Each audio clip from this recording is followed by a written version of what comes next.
Hey, so I just finished reading The Historian's Craft by Marc Bloch. Pretty sure I'm pronouncing his last name wrong, but whatever.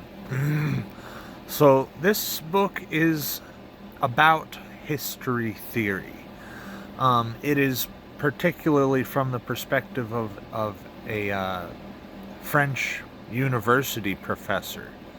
Um, Marc Bloch a, was a French university professor of history.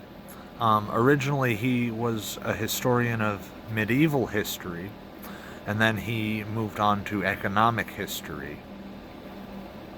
Um, at a different college, he taught economic history.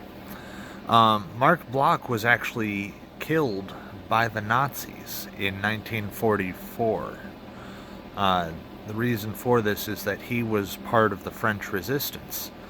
Now, that action was seen as, very negative by a lot of people, mainly because he was such a prominent academic, and you really aren't supposed to kill off the academics.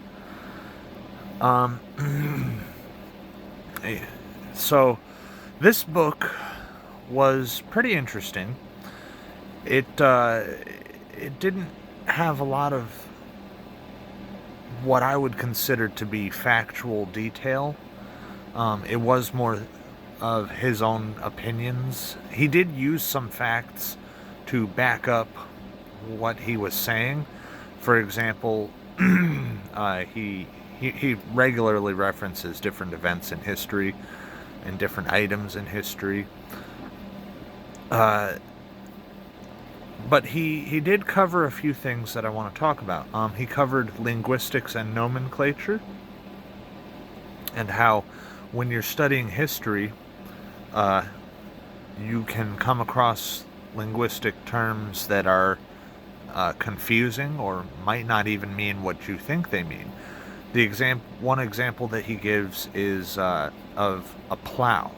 Now, there's a word for a plow without wheels, and there's a word for a plow with wheels.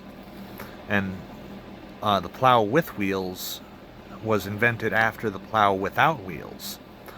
And so the word for the plow with wheels came after the word for the plow without wheels. And he also points out that, well, if you're seeing the word for a plow without wheels being used at a later date, at a date that is close to the formation of the word for the plow with wheels, does that actually refer to a plow without wheels, or is that just a word that carried over and continued to be used until the new word was developed?